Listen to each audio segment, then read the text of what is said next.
What's up, guys, and welcome back to Skins in the Game. We got J-Dubs in the house. What up, J-Dubs? Old stuff. What up with... Oh no, once we went live, it seems like we lost you a little bit on the... I think are you back? It like skipped. I'm here? All right, there we Am go. I here? We hear you now. Yes, we hear you now. Okay. I've been hearing you fine while we're in the back room waiting to go live, and as soon as we go live, it's... Good old technology. That's funny. No, Russian that's Old just how Spice. What's up, man? Yeah. It's just the way I sound normally. It's... Absolutely. Yeah, that's funny. So, we did not have a show last week, obviously, because of the hurricane debacle, and also I had work, so it was a twofer. But how are you guys holding up after that massive hurricane? Well, that was going to be one of my what do you got? Well, I took it now to start the show. No. Okay. We actually did very well. You know, prayers for the people, fires, horrible. But we had 24 inches of rain in 36 hours. I wonder how much rain we have over the last week, because it's like every day has been just rain. But 24 inches in 36 hours sounds insane. It's like buckets. Yeah, I heard that it's basically stalled over your guys. I talked to your aunt last night, and she's like, it won't go away. Yeah, it's just steady, cloudy, and rainy here today. Or the last week, honestly, since Thursday. It's horrible. But yeah, it was just, and we were lucky. I think the top winds gusted at about 50 to 60 miles an hour, so no damage to speak of. Very minor stuff we had to deal with, debris in the yard, blah, blah, blah. But it was just unbelievable amounts of rain. Fair enough. Makes sense. But I'm glad to know that you made it through okay, because obviously we've been talking, but letting the viewers know that, yes, you, even though you live in Florida, it didn't really hit you too bad. You were on the Atlantic coast, so yes, it hit the Gulf side way harder than it did the Atlantic coast. So but that storm crawled through at 8 miles an hour, so and oh my God, we were out without power for 13 hours. Again, no complaints. Had a generator, everything was good, but I've never seen rain like that it was just over and over and over ridiculous. Again. Thank God we didn't have 100-mile-an-hour winds, because it would have gotten ugly. But fair enough. All is good. But man, all Mother right. Nature. Yes, Mother Nature is no joke. That is for certain. Yeah, it can get wild. So I'm glad you're okay. But all right, let's get through this show here. All right, so we're going to talk a bunch about Washington, of course, of the press conferences that have been going on, or the interviews like John Allen and Ron Rivera. Some special words were said. We'll talk about that. Of course, we'll talk about the loss to the Cowboys. What's that? Special words. Yes, special words. 4-letter words, to be exact. Preview of the Titans, of course. We'll get to the injury report. We'll talk about some stuff that's going on there and our 5 keys to victory. Then we'll do the weekly picks with J-Dubs, of course, and Weddle. But first, we're going to start every show with the dad joke of the week. Oh, God, you put me on the spot. Did you know that the first French fries weren't cooked in France? Where were they cooked? In Greece. You're welcome for playing along on that one. There you go. Nice. Oh, you delivered it perfectly. Like, gave what little life there was in there. You can say it. We did not rehearse that, by the way. Actually, we did several times in the mirror. So no, that's funny. Yes, the good old dad joke of the week. Thank you for that. What do you got? All right. Well, I like to do senseless trivia. The Detroit Lions are right now on pace to finish with first place in offensive points scored and last place in defensive points allowed. Do you care to take a guess on the last time in the NFL there was a team, and what the team is, but there was a team that finished the season with the most points on offense and the most points allowed on defense? And I think if you think about this, you might be able to guess it. Yeah, I'm. There's two teams that come to mind off the top. One came first, but there's another one that popped in afterwards. So I'm hoping it's at least one of these two teams. Okay. The first one I was thinking was one of those Patriots teams, because I remember they had like 1 year where they had like one of the worst defenses, and I don't know if it was the 07 year or something. Was it earlier than or sooner than that? It was not the Patriots, and Okay, it was not the Patriots. earlier. It was earlier than that. As it earlier, as in like, sorry, is it closer to us or farther away from us? Farther away.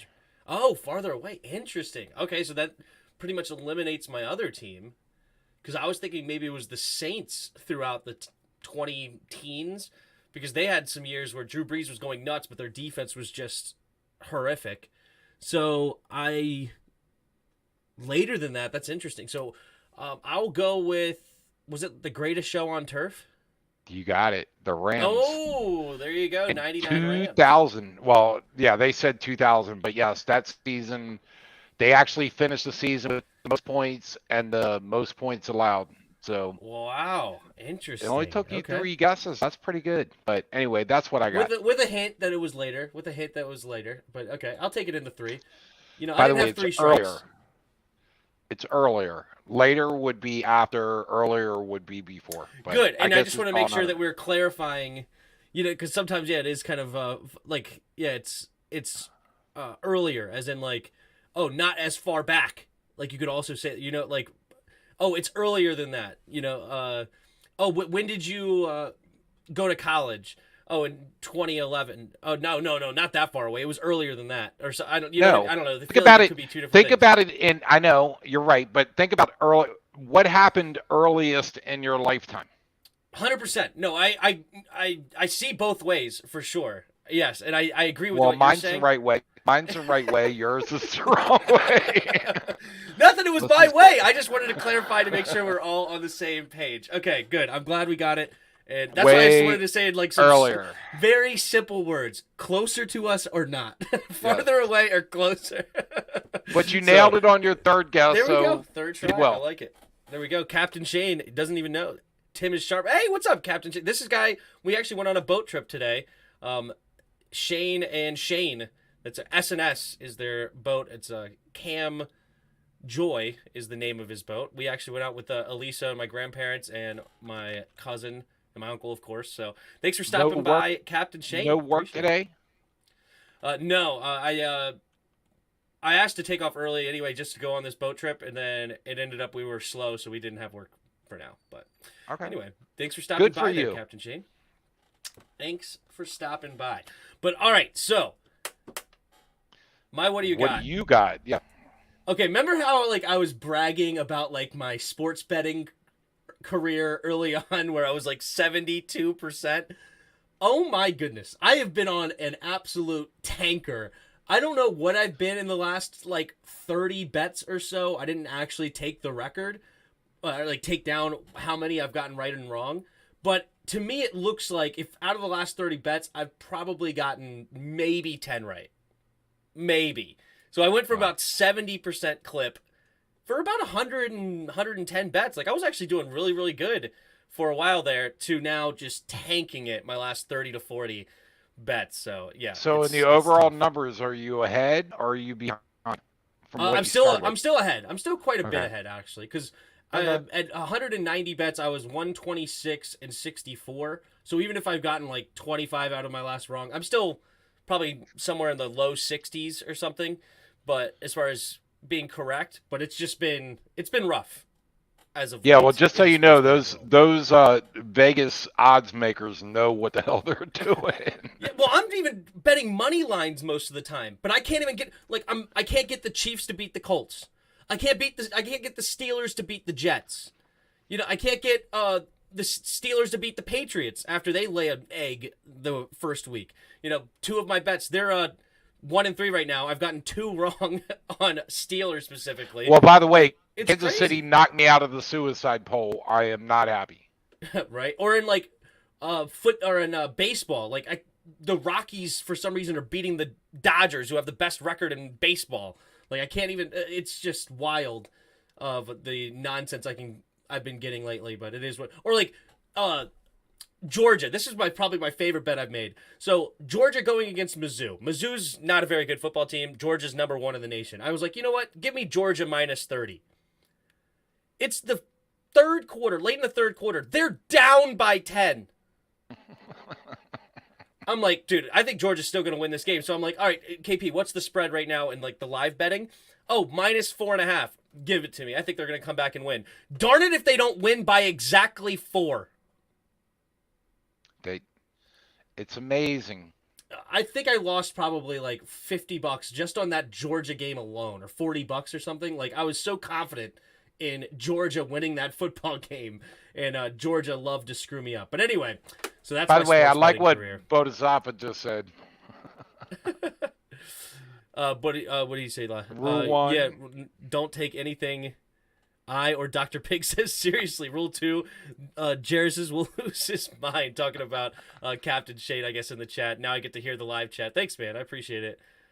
So far, I like the banter. I'm a retired military guy, so I enjoy ball breaking. There you go.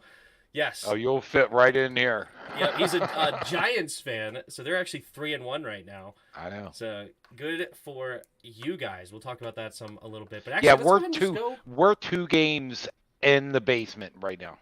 It's the Giants were supposed to be one of the worst teams in the league, and currently they sit 3-1. Yeah. We were probably supposed to be at least middle of the pack or close to it, and we're sitting at 1-3 with very little hope in the fan base. What else is new for Washington fans? But anyway, all right, let's go around the NFL a little bit. You got a lot of interesting games. For the most part, it was pretty chalk, but of course the ones I bet on didn't go chalk, like the Steelers losing it to the Jets.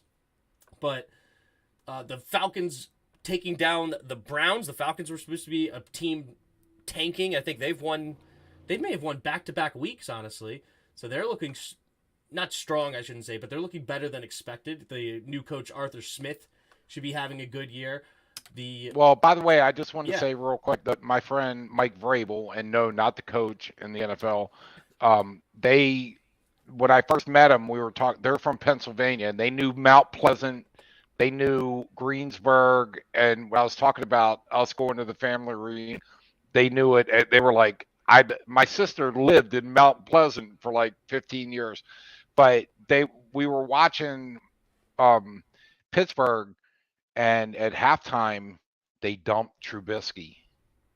Yes, Kenny Pickett has now got the start. How did he look? I didn't watch the game. He actually looked pretty good, and I will say that Mike and his girlfriend were big Pittsburgh fans.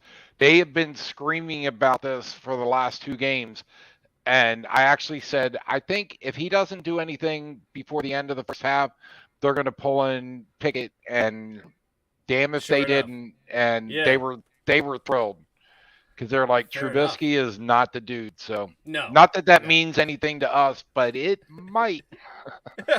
Oh, gosh, please don't give me... Yeah, Trubisky was a potential guy that we went after this offseason. That was a name that was floated around from some in the fan base. And, yeah, I'm very glad we did not go that direction whatsoever.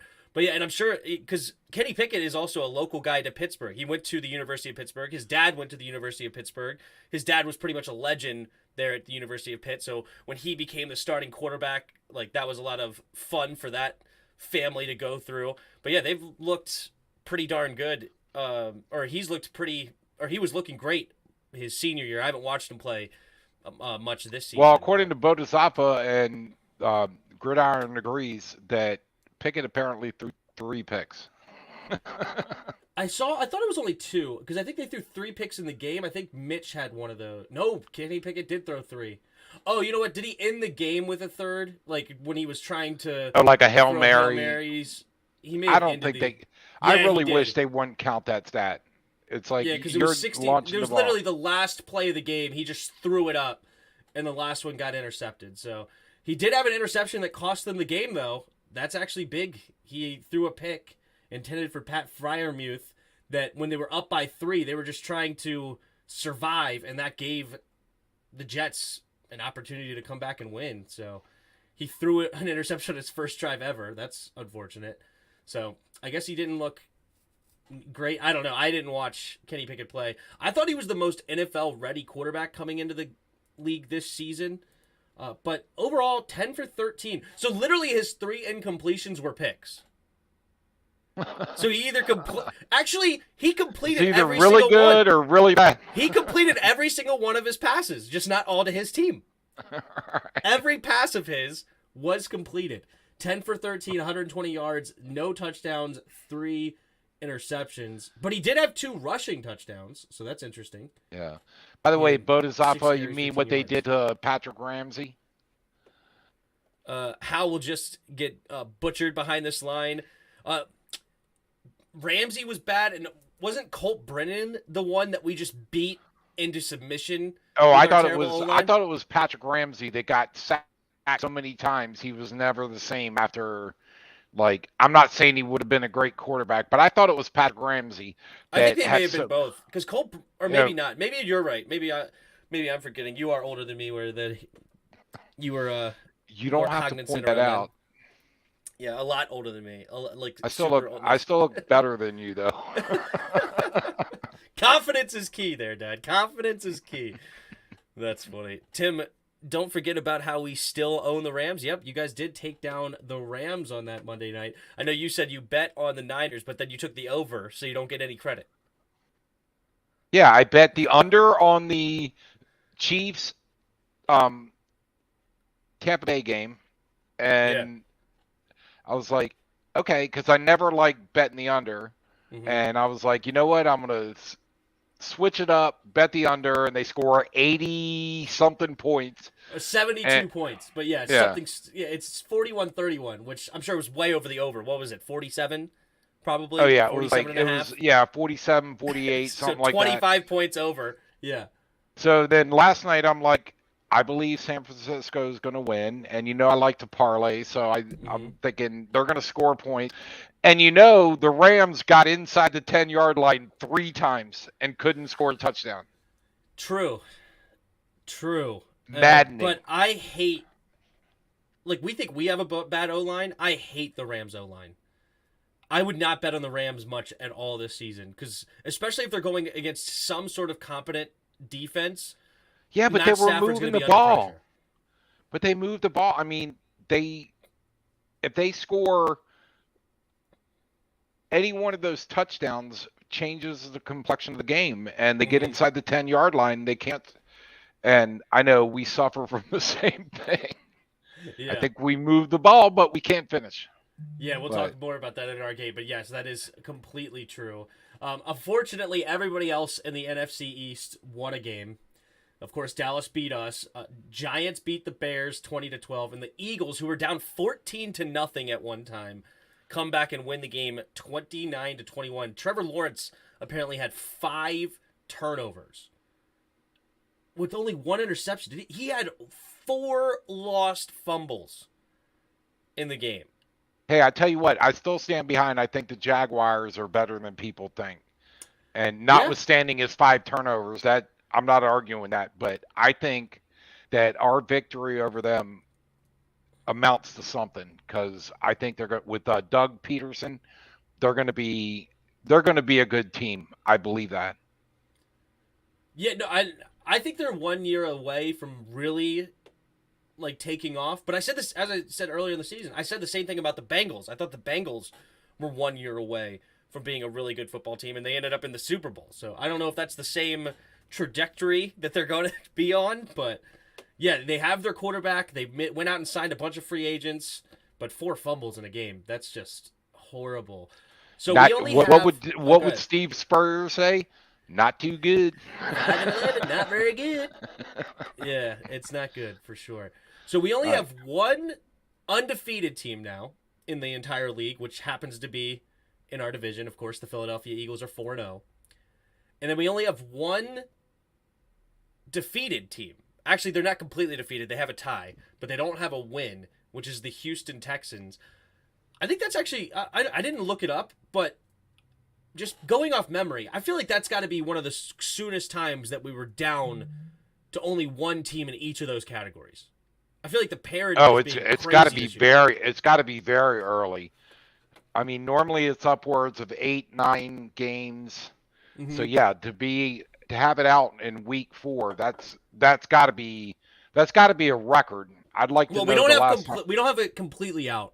If it was out, I think you're right. I think it would be a record, but I don't know if it's the earliest that we had only one team standing, if you will, at 4-0. Right. But yeah, if the Eagles had lost this week to Jacksonville, then the week 4, I don't think you can even get earlier than week 4. You know, like, of course, mathematically you could. Like, you could technically get it in week 2. Well, actually, sometimes you can't. Right? Yeah, it depends on who's playing who. Right. Like, sometimes you can't there. So, yeah, like, it might not even be mathematically possible to do it by week 3 just because of, like, well, it is mathematically possible. But you get what I'm saying? Because most likely, like, 2-2-0 teams are going to be playing against each other. Or 2-0-2 teams are going to be playing against each other. So that's going to make it so... unless they tie, but at least they won't be defeated at that point, or they won't have a win either. So it's definitely interesting. What's up, everybody in the chat? JW, I've been telling Tim that the Jaguars are a playoff team and will win the AFC South. That wouldn't surprise me at all. I still am not completely down on the Titans at all. We'll talk more about the Titans as well. I like how they're coached, but I don't think it's necessarily the Jaguars' division to completely run away with. But I think it's a 2-team race because I don't like the Colts at all, and the Texans they're just so untalented right now. They have so much time. They need a lot of time to build that roster out. But they have a ton of first-round picks to do it. They traded away to Watson, so we'll see what they can do. Yep. We're going to have a top 5 pick, says Liberty. Thanks for the vote of confidence there. We need to know if Hal is the guy, so we will know to either draft a quarterback or stick with Sam. It's going to be up to the next coach. Because if we are a top 5 pick, there's no chance Ron Rivera survives. So absolutely no chance. Well, I'm not absolutely certain about that. If he ends up with a top 5 pick,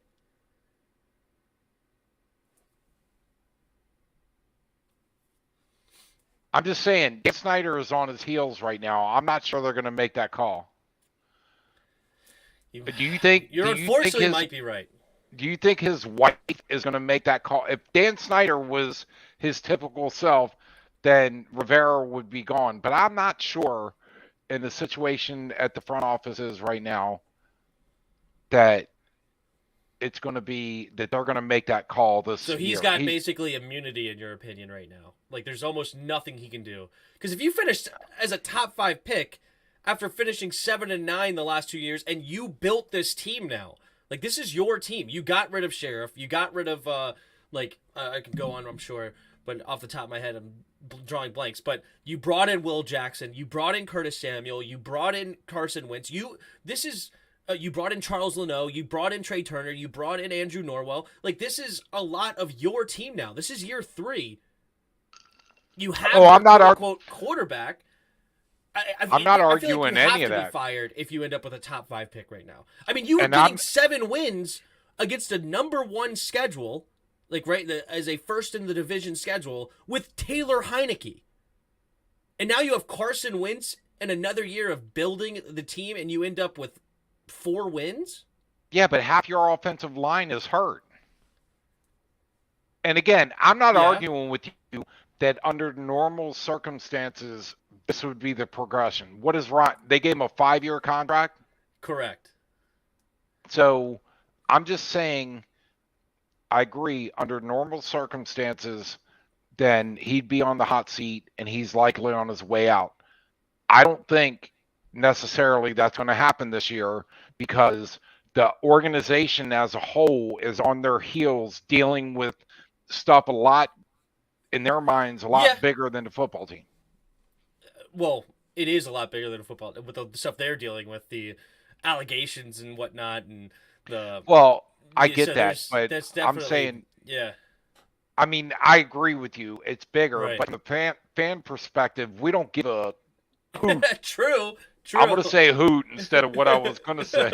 Still a 4-letter word. But we don't care. We're watching football. You deal with that stuff, put a football team on the field. But right now, as far as wins, losses, the fan base does not care. You're absolutely right. As far as, like, I don't care what you're dealing with over there. I want Ron Rivera gone, and we need something new.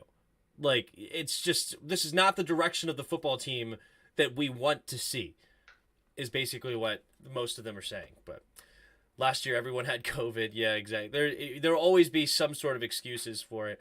And some excuses are more valid than others, I think. Like, injuries can definitely be a concern.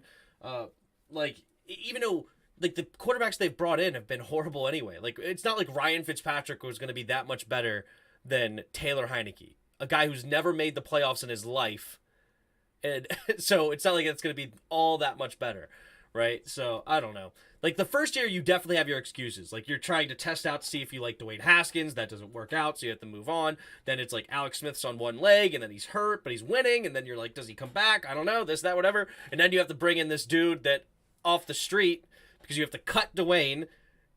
Alex can't go. And now Taylor Heineke is all of a sudden starting a playoff game out of nowhere. Like, that's crazy. By the way, Mr. Liberty.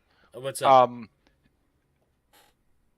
Dak Prescott is not that good. And me and Tim had this conversation that when he got hurt, they went back to the running game, and they have a proficient quarterback that can pass the ball when necessary. The Cowboys are better because Dak Prescott is off the field. That's my opinion. Right. I think they're better with Dak Prescott off the field because they've become a run-first team. Exactly. Is that what you said? Sorry, I was reading the comments. No, that's fine. But that's basically what I said was they went back to running the ball first, and they have a proficient quarterback or an adequate quarterback that can make the plays when he needs to. Yes. Yeah. Yep. But Dak I completely agree because that. They have Dak Prescott and decide to throw the ball 45 times. And it's like, dude, you have a great running back duo in Zeke Elliott and Tony Pollard. Use them. What are you doing? Like, don't just keep putting it into Dak's hands. That's ridiculous. Who, by the way, I agree is not the super talented, but go ahead. Here's one more. What do you got? Did you hear that Chicago, through the first 3 games, had 15 pass attempts? Yeah. Yeah, I saw a meme put on Facebook of, like, was it Justin Fields, like, had a caption of, like, or no, it was like a Twitter post, but it was a fake Twitter post of him. It's like, hey, we actually just discussed with our head coach, Eberflus, or Eberflus, however you say his name, and we actually just taught him about a new thing called the forward pass. And we're actually going to start to use it. And then in the underneath, like, the Twitter reply or whatever was Eberflus, of course, another fake account that said, I'm still don't know how I feel about this.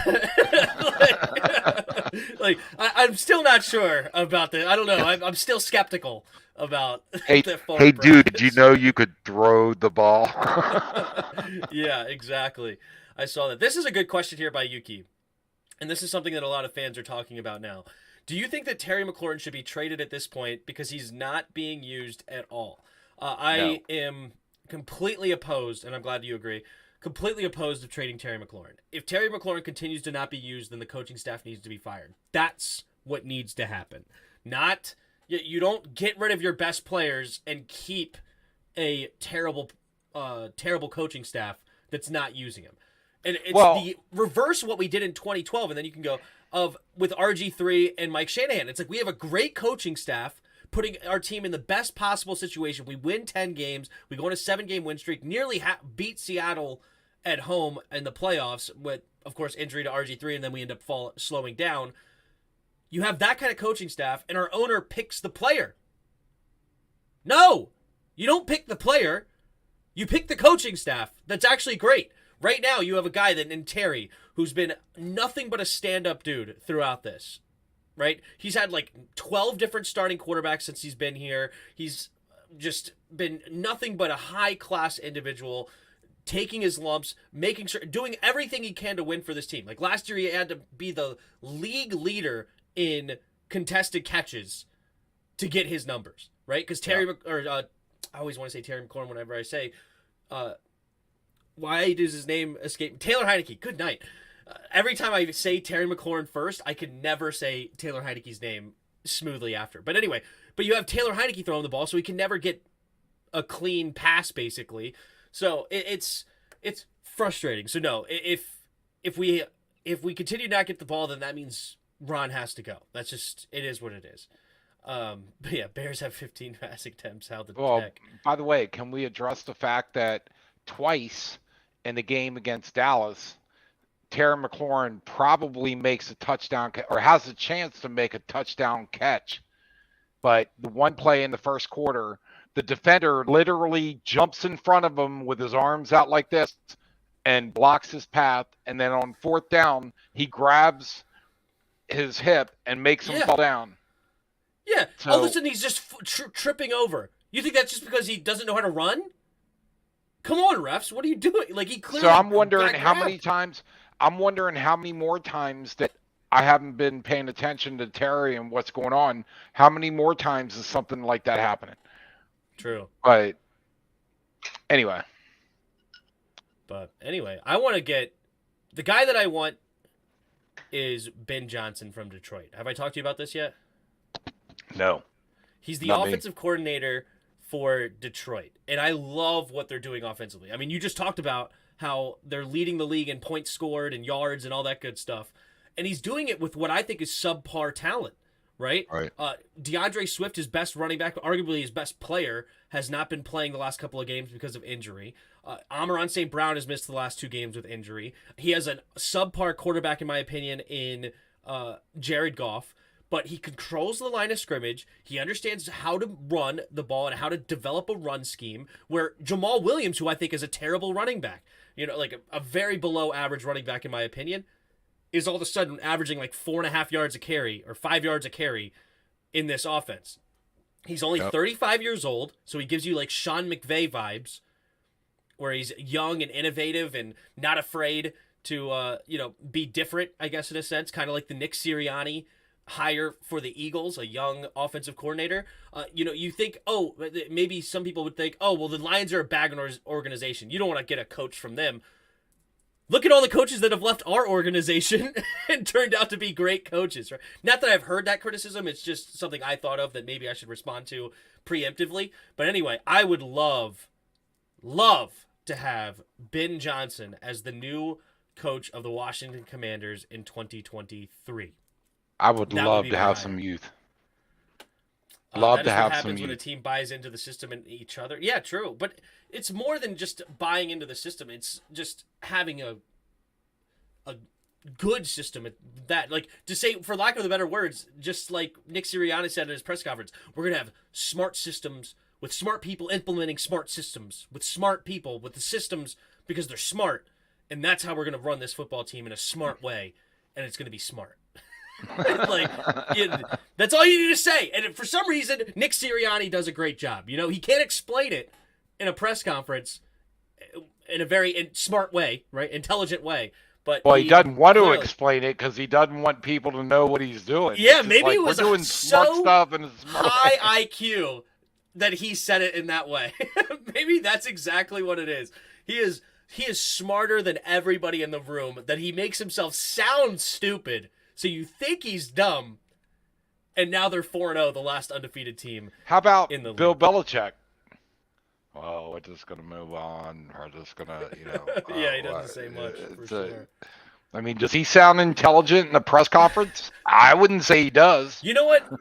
The clips make him sound not very intelligent. He actually, if you ask him a genuine, honest question, he's actually a very interesting guy during press conferences, but those are not the ones you really hear about. But like somebody asked, like, why not have the long snapper do something else? Like, or why not have the holder do something? Like, why do you have a specific jobs for the long snapper kind of thing? And like, he went to go on like a 5-minute monologue or something, giving like the history and like giving the back and forth of like why this has come to the fruition of where we are today. So he actually can give you high IQ answers in the press conference. It's just most of the time they're asking, should Jimmy Garoppolo start over Tom Brady, and he has to look at them like, "Are you serious?" Next question. Question. No, like seriously, what if you guys are 4-0 and Jimmy's looking great? And is there any consideration to not start Tom Brady? Is this a joke? Like, am I being punked? Yeah. Like, okay, on to Cincinnati. Basically what they say there, right?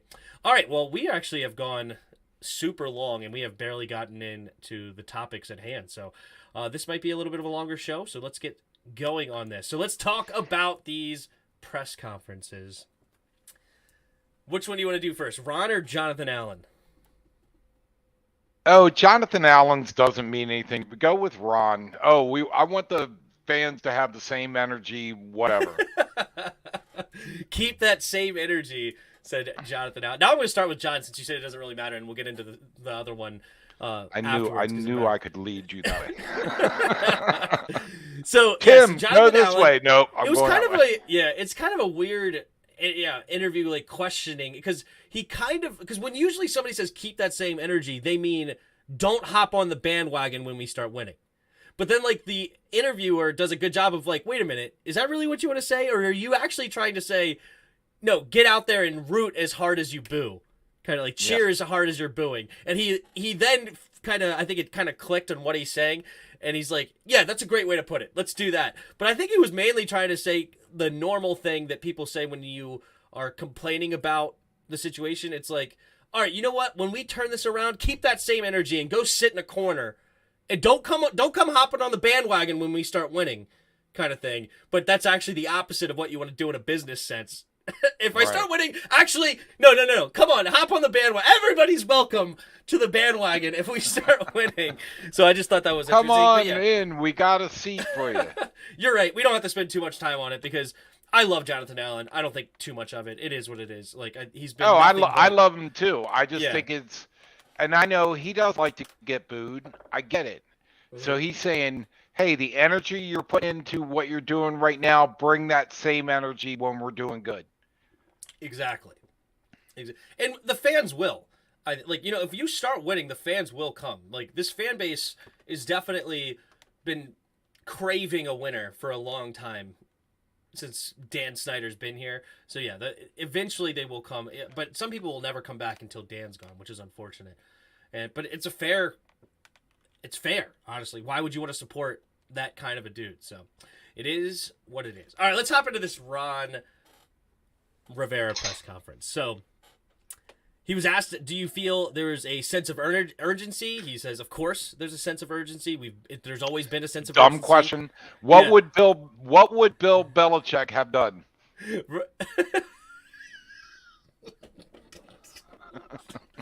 Where's the hidden cameras? Where's the hidden No. There's no urgency at all. Wait, urgency for what? Like, we're what do you mean? It's fine. It's no big deal. That's like a Brian Regan joke where he's talking about he loves basketball when they're asked in a 7-game series and they're down 2-1, and they come to ask the question, do you think this is a must-win game? No. Not at all. And of course they give the same answer every time. The standard. Of course, they're all must-win games. We got to win this game. It's very important that we win. And he's like, I wish one time they would just say, actually, no. We can lose one more and be okay. It's not a must-win. If we lose one more, it's actually fine. We'll just win 3 in a row. It'll all be good. It's not a must-win until you're going for the 4th loss. Right. Until then, it's not a must-win. But anyway, sorry. Tangent. So, but it was funny when he was asked about these situations, because he was saying, like, he actually said he tried to warn us last season that this is going to take time.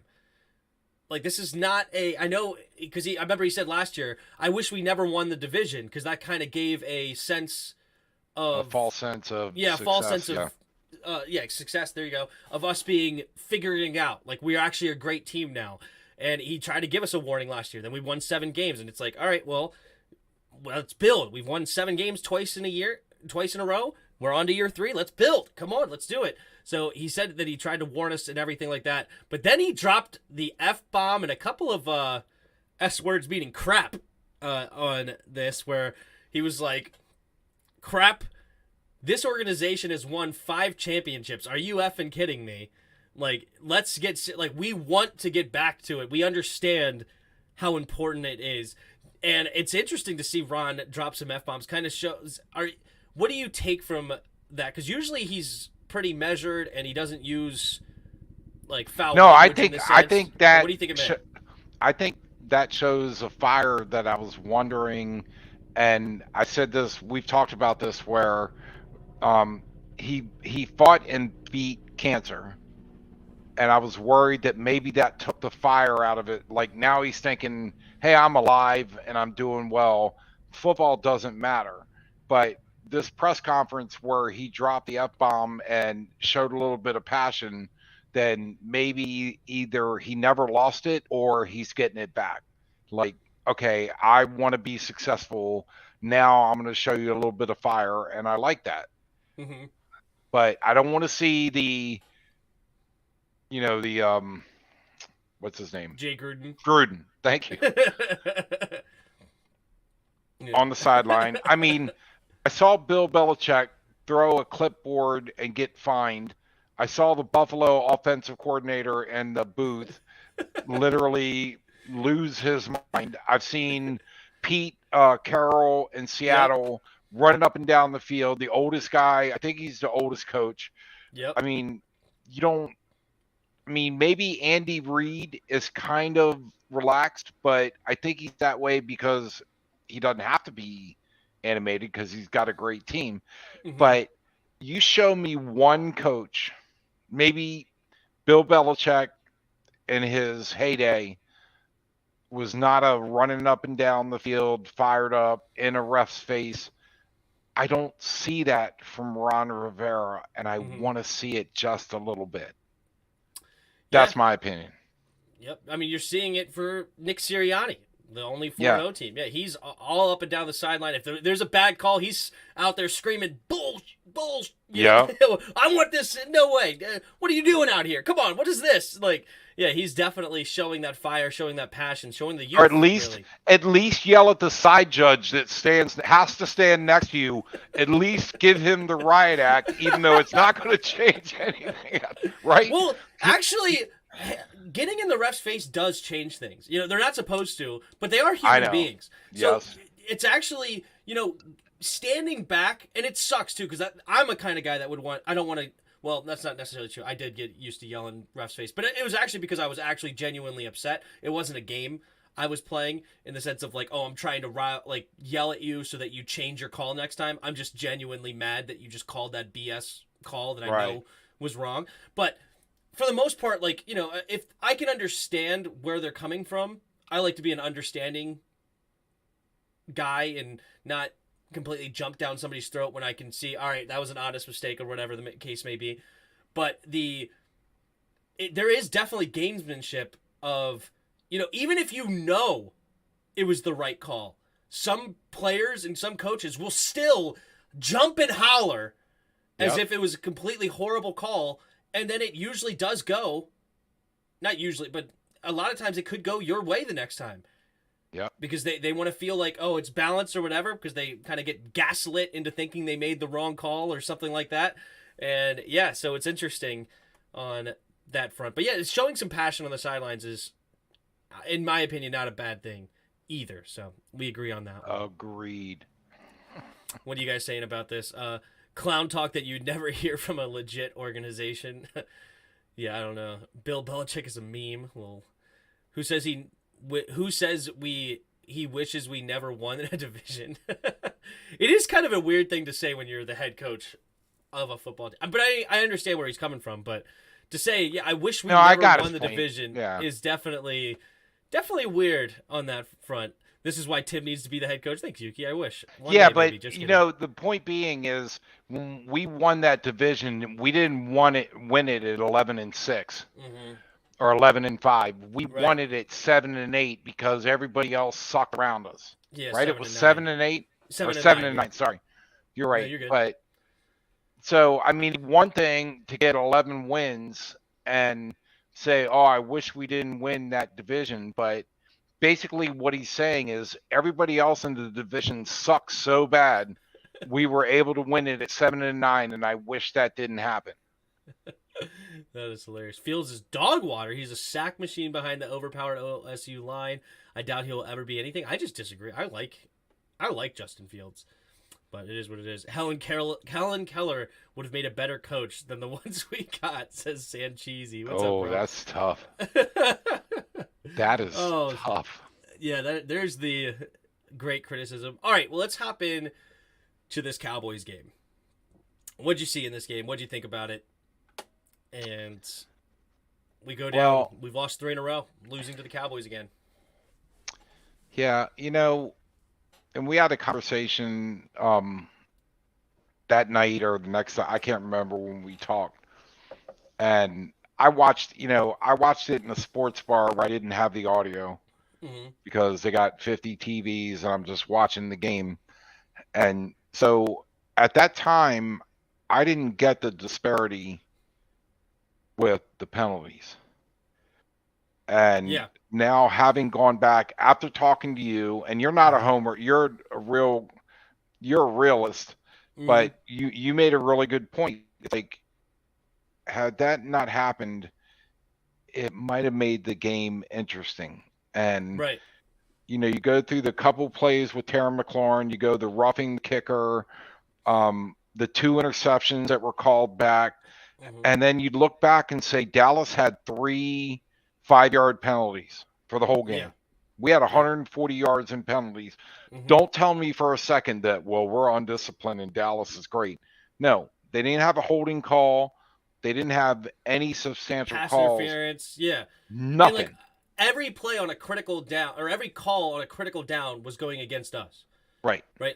As you said, the 2 interceptions. Like, we get 2 PI. One of them was a legit call. The other one was completely bogus. Right. The one on Benjamin St. Juice was a good call.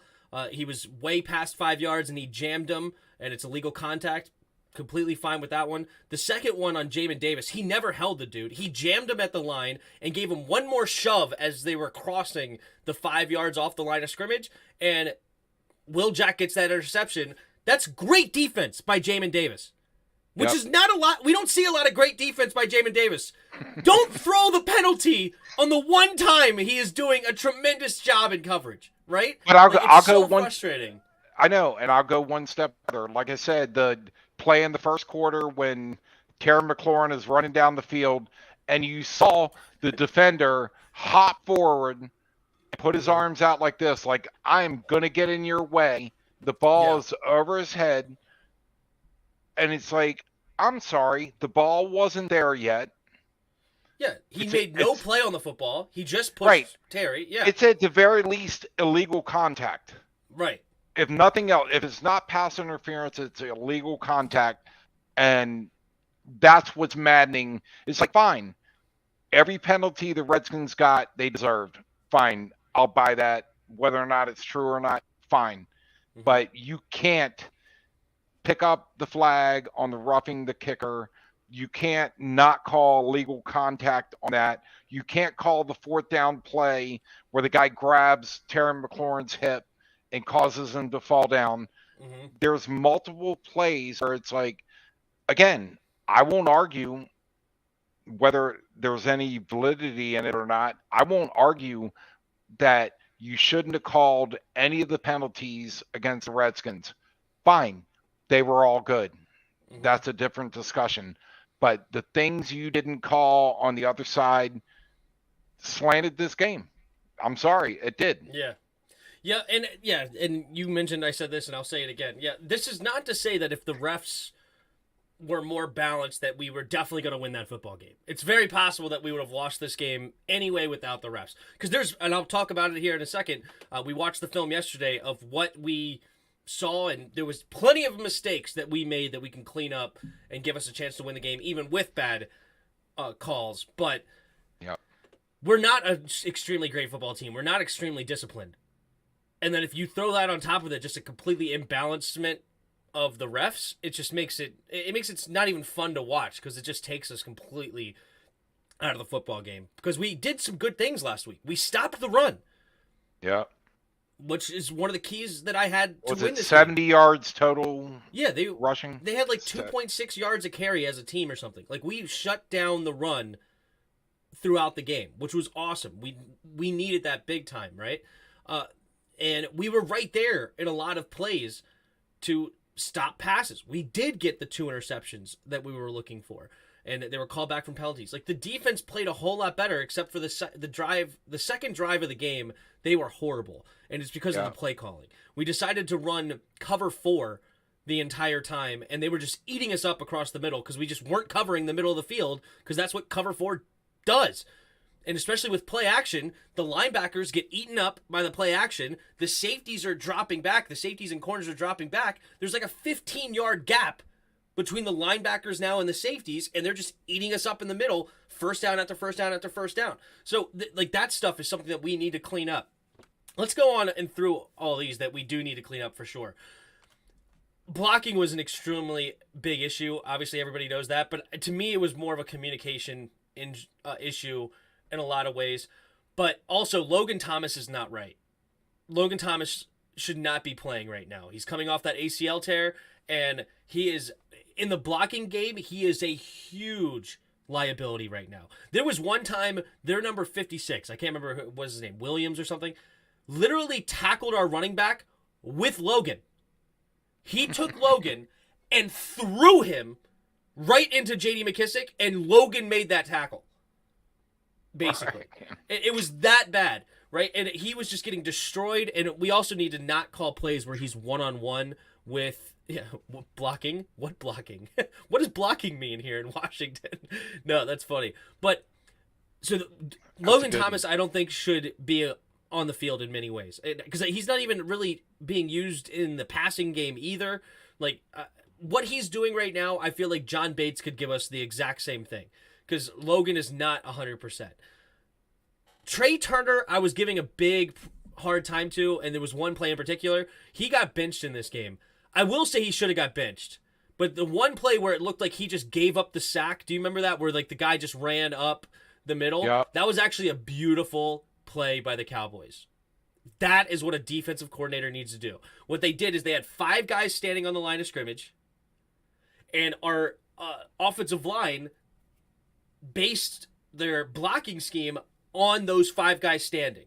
With 3 seconds left on the play clock, Van Der Esch, the middle linebacker, comes up to the line to blitz, and we did not have time to communicate that. So Trey Turner, thinking that he has to go out to get the defensive end so that Cosme will be free to go even farther to get the blitzing linebacker, well, he goes out to get that defensive end. Well, the linebacker never comes. So then Cosme comes back in, but it's too late. Trey Turner, as soon as he goes this way, the defensive tackle's past him, and then Nick Martin, who was initially supposed to guard the defensive tackle, had to put his hands on him first, but then he had to block Van Der Esch, who was coming full speed. So he had to kind of like toss him and get in his way, because then on the other side, Micah Parsons was out wide, where Leno was supposed to block him. Well, Micah Parsons didn't come. So a 5-man front that looks like 5-man are blitzing, they only blitz 4, but because of the setup of the defense, both of our tackles don't block anybody because their responsibilities never come. So then you basically have a 4-on-3 in the middle there, and that is why the defensive tackle just gets unblocked. So anyway, okay. Yeah, go ahead. Let me just say this. Uh-huh. How many times do you see Buffalo or Kansas City come to the line where there's less than 15 seconds on the play clock? How many times do you see... So you should hurry up to the line is basically what you're saying? No, I'm saying that the good teams, they don't give defenses the ability to know you only got 3 seconds to snap the ball, so now we can do it because you only got 3 seconds and you can't play with us. You look at the good teams, there is at least 15 seconds on the clock when they come up to the line, which gives the quarterback the ability to read the defense, not the defense reading our offense. And if you're talking about there's 3 seconds left on the clock and Dallas makes a change, why are they making the change? Because they know in 3 seconds you got to snap it. Yeah, and which is why I think it was great defense, because we did come to the line And you could see our offensive line communicating. Like, they see the front, they communicate it, they seem like they got it, they get set up, and then right when it's like 3 seconds left after all the communication happens, then he makes a play. I thought that was just great defense on their part, because we did come to the line with enough time to communicate what's going on, but the last second change, and they didn't even blitz the other two, so you basically turn it into a 4-on-3. It's just great defensive play calling, in my opinion. And it doesn't work every single time. Like, Tim, you can't do this every time, but it's great. I hear what you're saying. I hear what you're saying, but good teams don't snap the ball with 3 seconds left unless they're trying to burn the clock. They do not snap the ball with 3 seconds left. You should never be in a position. Yeah, I don't know. I don't remember the whole situation, but yeah, it ended up working out. Like, they saw the situation, and it succeeded. Because, like, also, it's not like they changed the defense. That's clearly what the defensive call was. It just worked out beautifully and Van Der Esch did a great job of selling it. He stayed back the entire time, and then it wasn't until the very end, after they did all the communications, that's when he decided to come up. But I see what you're saying. Yeah, like, how to stop that in the future is to get to the line of scrimmage faster, and who knows what the situation was. I would have to look more into why did it take so long for us to get in position or get the play call in or whatever the case may be. But that is a good point that you brought up. But I just thought it was, because that's also not always the play call at the time that you let this clock get down to 3 seconds. Because I don't think we always let it get down to 3 seconds. I think it happened to be in that particular situation. So I thought it was just great defense. But that was just one example. Trey Turner, though, needed to be benched. He went the first 2 drives, I think, without blocking anybody. I was impressed. It's like, is that a problem? How are you out there as an offensive lineman? And you know what? I think, to be fair, I think there was one play where he had to block and he got beat. Like, it was the one play there. But because of that situation that I just told you, like, Trey Turner ends up blocking nobody. But even, like, when he gets out on the screen and tries to go and waylay somebody, nothing. Whiffs. We brought in Sadiq Charles. He comes and just eats on those screen passes where he is just pancaking dudes out there full speed. I loved it. I thought Sadiq Charles played a whole lot better than Mr. Trey Turner. Trey Turner should never see the field again, and I think he should be cut, because it's unacceptable with how bad he was overall. So that's one thing. Scott Turner, honestly, like, we were moving the ball in a lot of ways. Our first 4 drives got into Dallas territory. We were moving the ball. Penalties, whether it be false starts, getting us behind the line. We had that intentional grounding on Carson Wentz early that put us into like a 2nd and 22.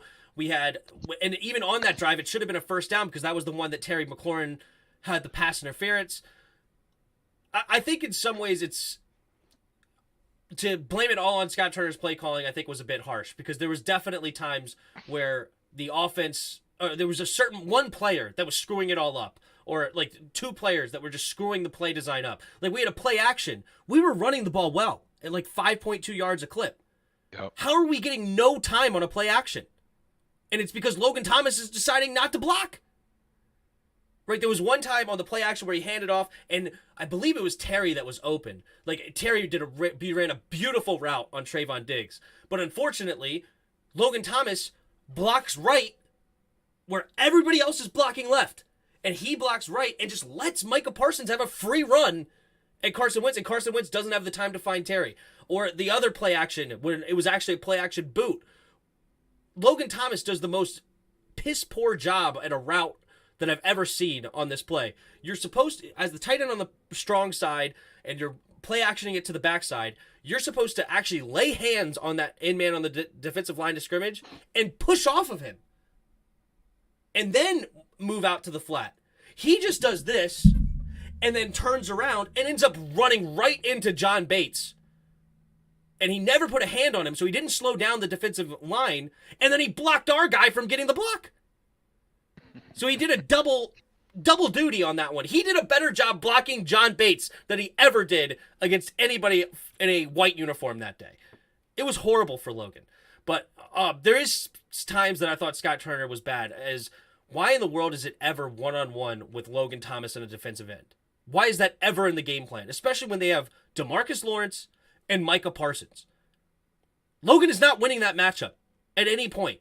So I thought that, and he had several times where we're running right at Logan, and he is one-on-one with the defensive end and has no chance of blocking him, and the play just gets blown up. That play needs to be removed from the playbook. And also, I would love to see Carson move more, like move the pocket more. I would love to see that. Yeah, let's see him roll out. I've seen him roll out twice. Yeah, yep. And, both were but that leads to my downs. next point. Carson is scared. Pressure's been coming so much already early in the season, and he right now is playing scared. There was times where, go ahead.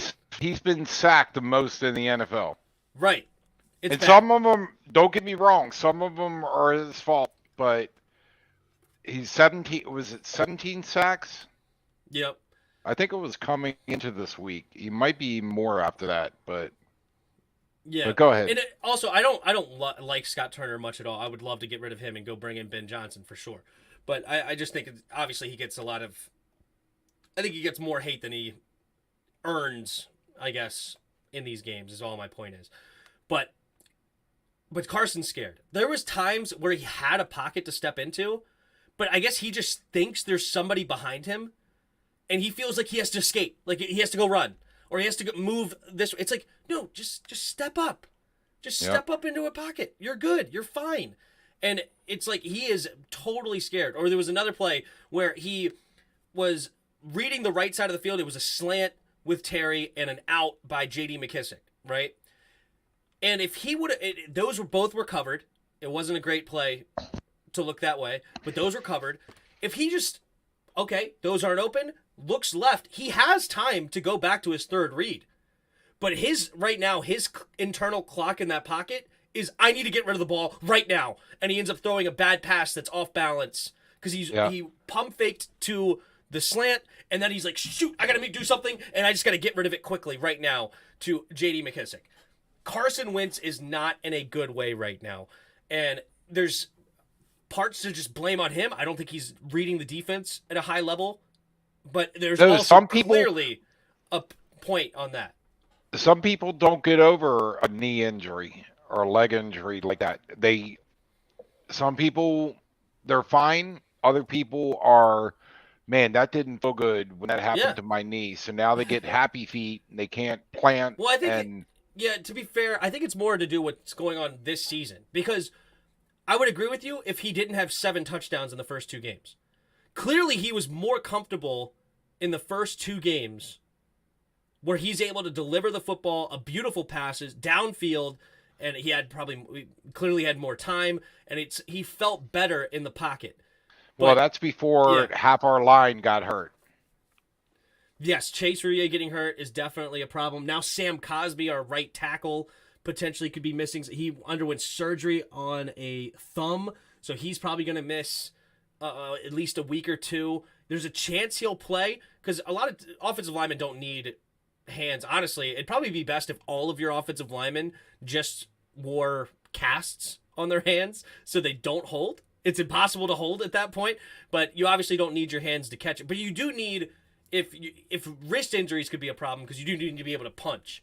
So there's that. But anyway, you get the idea. Yeah. So that's what I saw as far as an offense. Just to summarize real quick, blocking, communications, Logan needs to be off the field, and Carson's scared as crap, and then we need to move the pocket. That's what I saw on film on the offense. Defensively, I think the defense has improved a lot over the last 2 weeks. Our run defense is great. It's been stout for the last 2 weeks especially. Like, we held the Eagles to under 100 yards rushing, which probably hasn't happened, I feel like, in the last year and a half. They've been one of the best running teams for like the last 15 games at least. Then our defensive secondary has improved as far as being in the right spots, at least. Now, they need to keep committing these penalties. That's what shot us in the foot. And Kendall Fuller's not great, and Will Jack's not great. Like, Will Jack just got destroyed on that touchdown from CeeDee Lamb, where it was a corner post, and for some reason he just sold super hard on the corner and was nowhere near him. He's got to improve that. But Jack Del Rio has also been, I don't know if he's been listening to us, probably not, but he's definitely been playing more up on the ball. Yep.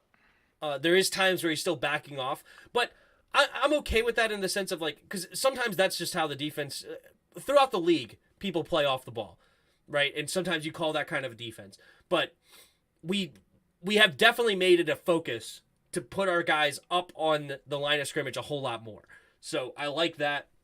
Hey, really, the defense to me was mainly the penalties. The fact that we were ahead 7-6 in the second quarter is an indication that the defense is playing well. If we're holding their team to 6 points into the second quarter, then they're not running ramshot over us. Yep. And we actually had a chance to take the lead. Now, our offense, I mean, that's another subject, but yeah.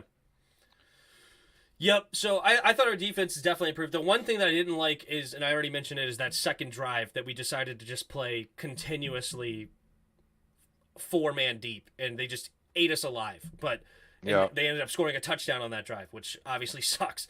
But other than that, we were holding them to field goals, and it was just like, as Ron calls them, explosive plays here or there. Like on the first drive where they end up getting 3 points, Ezekiel Elliott got that big pass from the flat and ended up running up the sideline.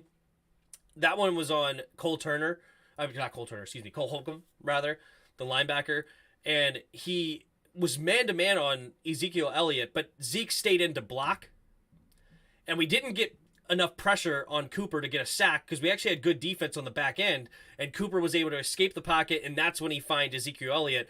But basically, instead of staying with his man, Cole Holcomb that is, he just vacated to go help in like zone, which then completely Zeke was able to find the opening and go. So that's not so much on scheme. That's more of a player making a mistake. And I think Jack Del Rio is definitely improving so far throughout this year. We'll see if that continues or not. But I like our defense of scheme so far since week 1. Week 1 was horrible. Week 2 was not great. But week 3 and week 4, we've definitely improved, which I'm happy about. Better late than never. Yep. Right? But all right, here we go. That's basically the extent of what I saw on film, the cliff notes. If you want to watch more of my thoughts, you can go to the live stream from last night. It's like a 3-hour long video where I go into every play up until like halfway through the third quarter or something like that, where I basically got enough of a good feel to see what we're doing and what we're not doing. But that's, if you want more, go over there. But you ready to preview some of the Titans game? Sure. Sweet. Let's do this thing. So let's start with the injuries.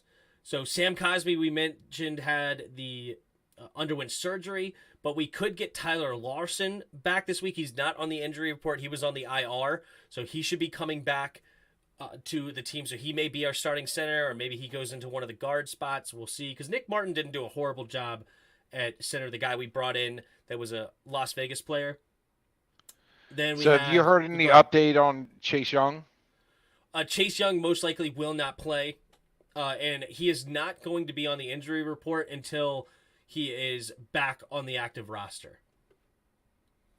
So I guess I thought we were talking about week 5. He might come back. So I guess that is the earliest that he could come back because of the IR. He had to miss the first 4 weeks of the season, but right.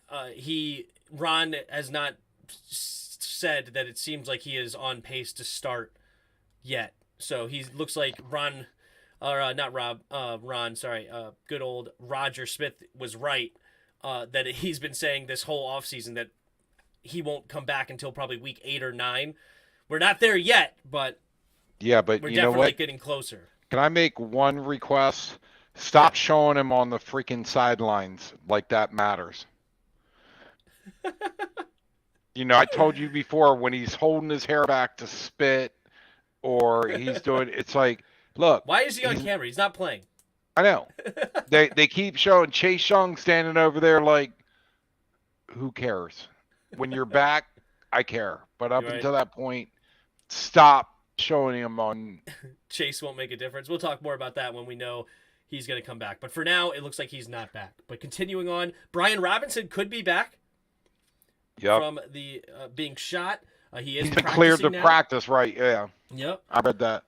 Commanders designated Robinson with a knee for return to practice Wednesday, so he did practice today, which is awesome. Good for Brian Robinson. We have Curtis that is not practicing Wednesday due to illness, so that's good. It doesn't seem like it's a real injury. I think he should be fine.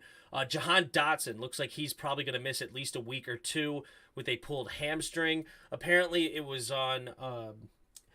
I know that Redskins Review showed a picture of him having to dive down for the football when Carson threw it low. Apparently, it did not happen on that play. I'm drawing a blank on the play it happened now, but apparently it wasn't that one. It was on another where he actually caught the ball and then ended up making a plant or something. So, and you could see on film that he grabbed his leg at that point. So, it wasn't due to Carson Wentz per se, but he is probably going to miss a week or two, which obviously is unfortunate because he's been one of the guys that have been scoring the most touchdowns. I think he has 4 touchdowns on the year and a 2-point conversion. So he's been our best red zone threat throughout. Right. And then David Mayo's questionable. Good. I don't want to see him anyway. Not that I am happy that he's injured, but I don't want to see him. And then Charles Leno right now is questionable. I don't have any more information on that, but he is questionable according to ESPN. Which, if we lose both of our tackles, that could just spell absolute disaster for this already struggling offensive line. I like Cornelius Lucas to replace one of them, but if we have to go into our 4th tackle, that's a problem, to say the least. That would be a big deal. So anyway, those are the injuries. And what do you got to say about this matchup, in your opinion, against this Titans team before I give our 5 keys to victory? No, I still feel good. I think we have the potential. I think we played 4 tough games, tough opponents, and I just hope we show up and play with I think the defense, I agree with you. The defense is showing some fire and making some plays and keeping us in the game. And I hope our offense finds what it had in the first couple games. But I feel good. Protect wins on that one. Yep. All right. Here's my 5 keys to victory. Number 1 is the most obvious. Okay, we're going against Derrick Henry, and we've been doing a great job at stopping the run. We got to do it here. In their 2 losses, right now the Titans are 2-2. In their 2 losses, he's averaging under 4 yards a carry. When he's winning, they're averaging over 4 yards a carry. They killed it last week against the Colts in the run, and they did a great job in the game before that against whoever they played. Crap, I'm drawing a blank. Oh, well, Titans, I think they beat somebody. Oh, they beat the Raiders, actually. So they ran the ball well in those 2 games. So we got to stop the run. That's the obvious one. Number 2 is we got to stop these stupid penalties. Good night. That's an obvious one as well. You can't have 136 yards of penalty yards and expect to win a lot of games. Got to get that under control. Stop being so stupidly handsy for our DBs. You don't need to grab everybody that runs by you, okay? Yeah, put a hand on them, but don't grab them, all right? Yep. So there's that. Number 3, we got to give Carson time. We've talked about it in the film review. The blocking assignments need to improve, and we need to move the pocket, okay? We got to get some rollouts. Make it so it's not so easy. Hallelujah. And get it so that that was actually your addition to this 5 keys to victory. But mainly, the blocking assignments need to improve a whole ton because there were some plays that it wasn't scheme. It was just players not doing their job at all. Then you have... I need to get a flipping turnover, okay? Right now, we are -6 in the turnover. That is the 2nd worst in the league behind the Saints, who are at -7. -6 in the turnover plus minus on that. You don't win games at -6. You don't. It's just not going to happen. And just so happens, the other teams in our division are all plus in that category, and it also just so happens that they're all 3-1 and better. Cowboys, I think, have like a +2. The Giants, I think, are at +4 or something like that, and the Eagles are the number 1 in the league when turnover battle at +8, and they're the last undefeated team in the league. Get a flipping turnover. It's horrible, man. Horrible. For the record, Philadelphia got pumped up on their turnovers against Kirk Cousins.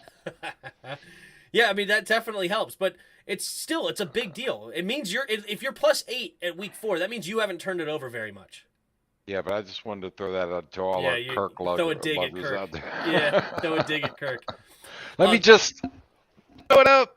Yep. And to go with the penalties and the turnovers, I want our DBs playing much better or much closer up into the line of scrimmage.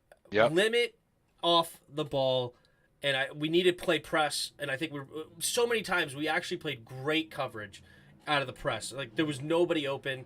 Cameron Curl's back, and he did a great job. You have Will Jackson, who excels in that situation. Benjamin St. Juice is really good in the press. Kendall Fuller's not good at no matter where you put it, but it is what it is. He plays 10 yards off the ball and still gets beat deep. It's amazing. You got to reroute some receivers, make it not so easy on the receiver. So that was my last one. But all right, you ready to go with the what up, Dubs family? How you doing? What's up, everybody in the chat? We got 46 of you. Thank you guys for being here. If you haven't already, hit that like button and subscribe to the channel if you're new. Appreciate you guys being here. If you have a hard time liking Tim, you can like me. There you go. Just saying. Key number 6. Somehow convince the Titans the game has been moved to a different start time and win by forfeit. Oh, that is tough. It's funny, but tough. But anyway, all right, you ready? Or it is a home game, so we could do that maybe. Just kidding, we can't do that. But all right, yeah, let's go ahead and we're going to do the weekly picks. Weekly picks, not pigs, picks with J-Dubs here with the spread. Could be pigs. Yep. That's how good your picks have been. And then we'll end this show with Weddle. All right, I have Denver at home giving Indianapolis 3. Denver at home giving Indy 3. Give me Denver and dinner all day, every day. Yeah, I got Denver. Green Bay's at home giving the Giants 8. Interesting. Give me the Giants. +8. I'll take 8 points with the Giants. I like Brian Dable right now. I like what he's doing over there. Yeah, and the Green Bay just doesn't seem right. Buffalo is at home giving Pittsburgh 14 with their new rookie quarterback, unless they retread Trubisky. Give me Buffalo. Yeah, that's a lot of points. Give me Buffalo. I like Kenny Pickett, but he ain't ready for that Buffalo defense. Give me Buffalo. I know. I was thinking that's a lot of points, but I can't bet against Buffalo. Buffalo's good. Mm-hmm. Chargers are at Cleveland, giving them 3. Chargers are at Cleveland, giving them 3. Give me the Chargers are so banged up right now. Who'd you say was at home? Cleveland. But the Cleveland sucks right now. I know. There's no good answer here. They hurt my pick 'em. I went with the Chargers just because Cleveland has disappointed me this last week. They lost by 3 and knocked me out of first place in that pool. You know what? Give me the Chargers. Yeah, I like their coach better anyway. They are banged up, but yeah, give me the Chargers. I like it. All right, Minnesota's at home against Chicago, giving 7. Minnesota at home against Chicago, giving 7? Yep. Yeah, give me Minnesota. Nope, I'm taking Chicago. I hate Kirk Cousins. Betting with your heart there, I see. He's going to throw 4 interceptions if they get behind. If they're in front, he's a great front runner. But if they get behind, he's going to start throwing interceptions. Well, they just lost. I don't know. Maybe. I don't know. I guess I can see it. All right, fine. All right, New England and Mad Bill Belichick is at home giving Detroit 3. That's an interesting one. I'll take Detroit with the points. Yeah, I like that too. New Orleans. I can see New England winning the game, but I don't know if it'll be more than 3. Nope, I agree. So New Orleans is at home giving Seattle 5.5. You know, Geno Smith right now is leading the league in completion percentage. Why, I have no idea. That's insane. I guess give me... Seattle just beat Detroit, but Seattle is a terrible defense. Saints just give me the Saints. All right, I took Seattle. I don't think Philadelphia, New Orleans is good, given 5 that good. But anyway, yeah. Miami is in New York, giving the Jets 3. Miami, even without Tua. Yeah, I get it. Tampa Bay is at. Oh, did you hear they tried to say it was a back injury, not a head injury against Buffalo? Oh yeah, and then they came out with the second concussion. Yeah, it's been. And you heard that it was a fake doctor apparently. Oh yeah, it's like the guy. Well, I heard the guy got fired because. But apparently he was a fake doctor. He wasn't even a real doctor. Is that a problem? All right, Tampa Bay is at home, giving Atlanta 8.5. Carolina's at home, giving Atlanta 8. No, Tampa Bay. Oh, Tampa Bay's at home, giving who? Atlanta 8.5. Tampa Bay is giving Atlanta 8.5. I don't like it. Give me Atlanta. No, I'm taking Tampa Bay. They just lost to KC. They're gonna be mad. I don't think that Atlanta's gonna win the game, but Atlanta's playing tough. They don't know how bad they are, and they may even move on to their rookie quarterback, which would be interesting. And I think 8.5 is too many for Tampa. Okay. Personally, I get it. At the same time, I could also see them winning, but I don't know. That's just my argument. They're going to play angry. Yep, all right, so Tennessee is in Washington, giving them 2.5. Don't make me say it. Well, you know who I'm betting on. I will you're not taking bet. us. So you're taking Tennessee. Fine. I think you're going to be wrong. I'm taking Tennessee. I don't hate Tennessee. I think they're well coached, and they might not be the most super talented. We do have a good chance against them because what they do is run the football, and we stop the run. So Ryan Tannehill could give us some picks. So to say that we're going to lose is definitely, I think, a bit of a stretch. But I do think that Mike Vrabel is a pretty darn good coach, and I think that the Titans could find a way to squeak by and go to 3-2. Okay. So Jacksonville is at home, giving Houston 7. Jacksonville. Yeah, I was leaning that way, but I think that's a trap game. I don't think that game passes the smell test. I know Houston's not good. All right, San Francisco. They also crushed the Chargers like 30-0 or something stupid. So I know they're not a bad football team. Who did they lose? They lost to the Eagles, and they had the Eagles up 14-0 too. And it was the 4 fumbles. I actually like Jacksonville. I think they're and I like Doug Peterson's their coach. I told you, I think they're going to be good. They might make it to the playoffs, to one of our chat people's point. But anyway, San Francisco goes into Carolina, giving them 6.5. I don't like San Francisco beating anybody by 6.5. I don't like their offense at all. Hey, they just kicked the ass out of Los Angeles. Yeah, but it would have been closer if they didn't get that pick 6. I know. I think Carolina keeps us closer. I would take Carolina. All right, I take San Fran. Okay. All right, the Rams are at home, giving Dallas 4.5. The Rams are at home, giving Dallas 4.5. Yep. The Rams are giving points? At home. Gosh, man. They're making me pick Dallas. I can't give Rams 4.5. I'm picking the Rams. The Rams' offensive line sucks. I don't think Dallas is that good. I really don't. And I don't think the Rams are that good. I know. 4.5? Ugh. If it was even, fine. Give me the Rams. Like, I think they should be favored in a little bit, but 4.5, I don't like it at all. All right. So Philadelphia rolls into Arizona, giving them 5. Philadelphia rolls into Arizona, giving them 5. That's what I said. Philadelphia. Is there an echo in this room? Philadelphia. Yeah, I like that too. Baltimore's at home, giving Cincinnati 3. Baltimore at home, giving Cincinnati 3. Yes, there's an echo.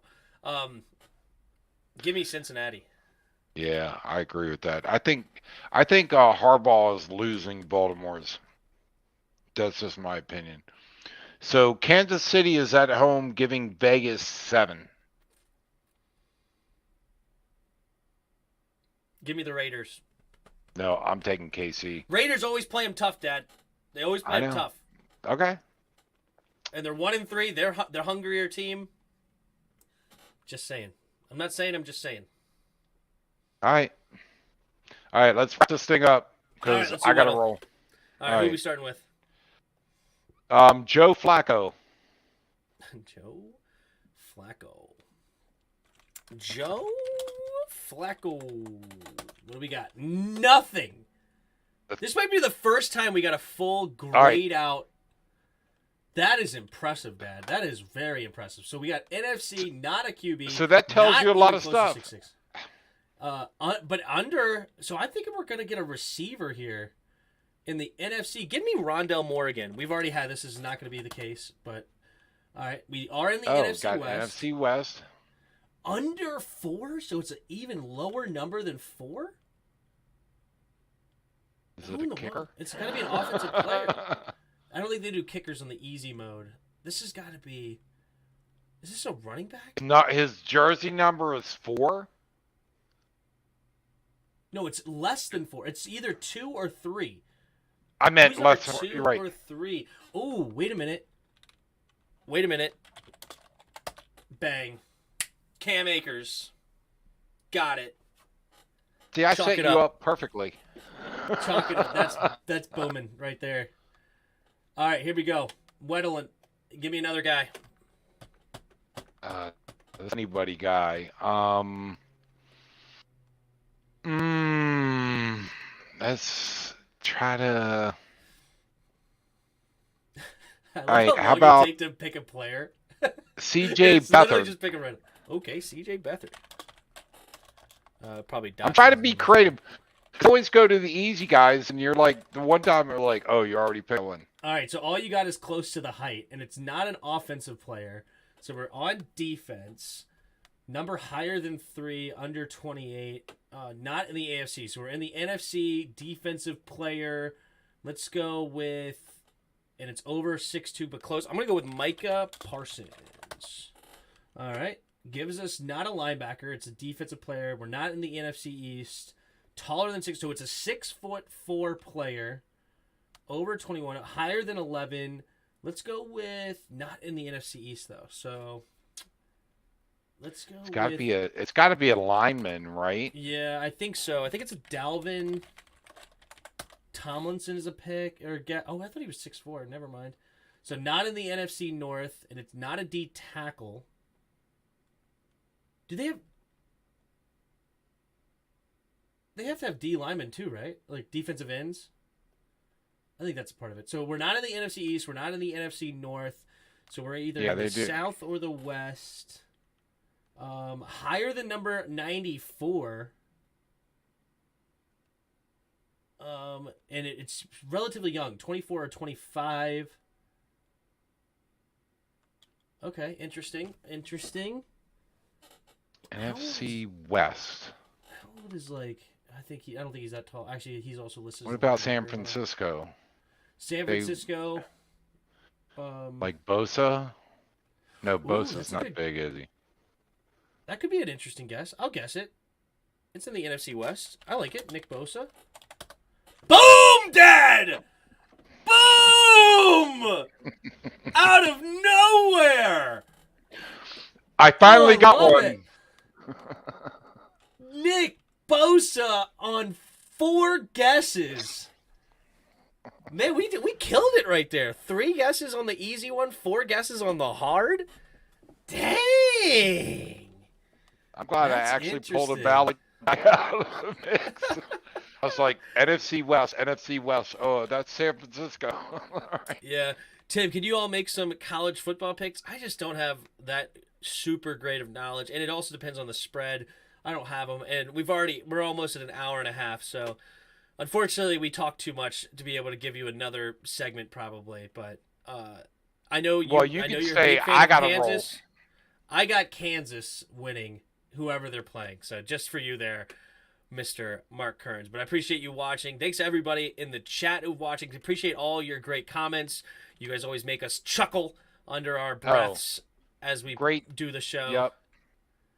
Hopefully you guys enjoyed it. and leave comments below on the video if you guys have any criticisms or any takes on anything or whatever. If you don't like what we had to say, if you like what we had to say, whatever, leave some comments under the video. Definitely leave a like button. I know Bod usually always gives me that super long comment, which is always fun. He always goes through and responds, but he's probably not going to do that this time because he actually listened to it live. So appreciate you always, Bod. But yeah, leave us some comments.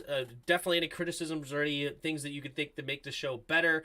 Doesn't mean I'm always going to do what you say, but at least I can take some good old wholesome criticisms, So it's always good to get some feedback. Oh, as his father, I can tell you he's always good with criticism. All right. Hey, thanks everybody for hanging out. Have a good night. Absolutely. And so make sure you hit the like button. We'll be back tomorrow for the Thursday night game. And then, of course, we'll be here for the Washington game. I don't have anything else planned at the moment. I know we got plans on Saturday, so I don't know. And then we're going to the store Friday. So probably no other streams other than the Thursday night game tomorrow night. But yes, it's fun. And thank you guys. And until next time, see you!